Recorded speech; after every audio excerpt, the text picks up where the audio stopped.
Olá, meus amores, como é que vocês estão? Espero que estejam todos bem. Agora nós vamos dar sequência, às nossas atividades de história. Então eu peço que vocês peguem aí o livro de vocês na página 430. Nós vamos dar continuidade ao nosso texto, onde nós começamos semana passada sobre a unidade 2, falando sobre a Era Vargas, em meados do século XX.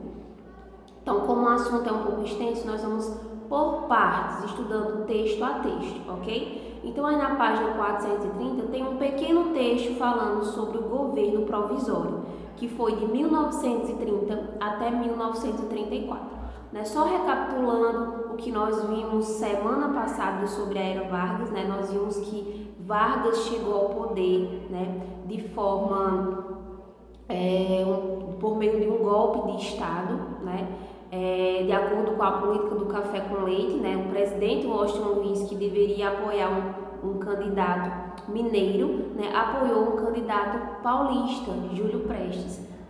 Então, com isso, teve um descontentamento dos políticos mineiros, que se aliaram à oposição, ao gaúcho Getúlio Vargas. Então, como esperado, Júlio Prestes ganhou as eleições, a disputa eleitoral, mas mesmo assim as pessoas alegaram fraude nas eleições, Então, diante disso, o governo, os conflitos entre o governo se intensificou, e também da oposição, Então, em decorrência disso, em 1930, um grupo militar, com apoio popular, depois do presidente Washington Luiz, impediu a posse de Júlio Prestes, isso?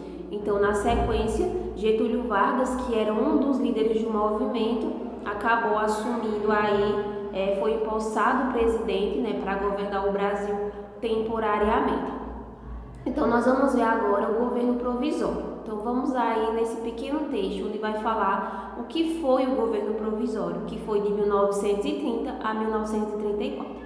Em 1930, quando Getúlio Vargas assumiu o governo provisório, seu mandato deveria durar até que fosse convocada uma nova Assembleia Constituinte. Então, como ele ia ficar temporariamente, então já está dizendo que o governo provisório era um governo temporário.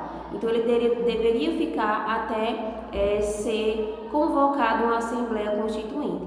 No entanto, após assumir o poder, Vargas tomou uma série de medidas centralizadoras. Quais foram essas medidas?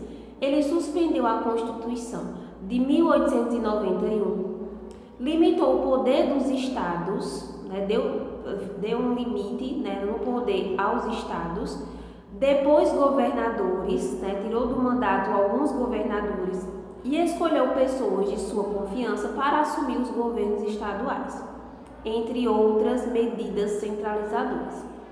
Essas ações, contanto, desagradaram a grande parte da população brasileira, especialmente aos políticos paulistas, que não esperavam tais atitudes de Getúlio Vargas, que desejavam maior participação na política e passaram a cobrar uma nova elaboração de uma nova Constituição que trouxesse outras medidas. Em resposta às medidas de Vargas, em julho de 1932, teve início em São Paulo um movimento denominado Revolução Constitucionalista, que tinha como principais objetivos destituir Getúlio Vargas do poder e criar uma nova Constituição. Então, em resposta a essas medidas que Getúlio Vargas impôs nessa nova Constituição, nessas medidas centralizadoras, em julho de 1932, teve início em São Paulo um movimento que foi a Revolução Constitucionalista, E essa revolução tinha como objetivo destituir o poder de Getúlio Vargas, diminuir o poder de Getúlio Vargas e também elaborar uma nova Constituição, ok? Aí no livro de vocês tem uma imagem, que mostra uma passeata pública, durante a Revolução Constitucionalista com a bandeira revolucionária em frente, São Paulo, em 1932. Então, olha só, a disputa entre os paulistas e as tropas, do governo federal durou aproximadamente 3 meses e resultou em muitas mortes. Então, com essa disputa entre paulistas, entre o governo federal, resultou em vários conflitos e também em várias mortes. O conflito terminou com a derrota dos paulistas no campo de batalha, mas com uma vitória política importantíssima, né? No ano seguinte, o presidente Vargas convocou eleições para a Assembleia Constituinte, né, que é o que estavam esperando, e elaborou a terceira Constituição do país. Então, quando ele convocou essas novas eleições para a Assembleia Constituinte, então essa Assembleia iria, elaborar a nova, a terceira Constituição do país.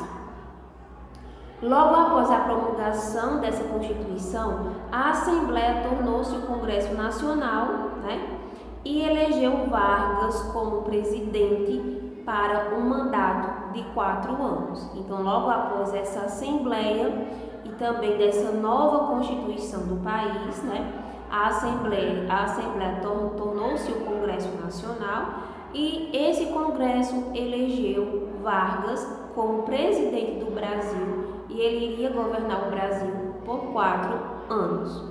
Então, essa foi a continuação do texto, sobre o governo provisório.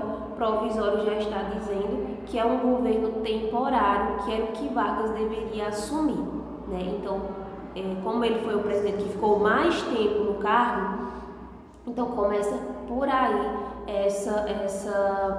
essa presidência, que por tanto tempo, que durou tanto tempo com o presidente Vargas, ok? Então, vocês irão fazer a atividade aí, só é uma questão aí da página 430, certo? De acordo com o que foi estudado sobre a Revolução Constitucionalista e também irá uma atividade referente na plataforma complementar a esse texto aí, certo?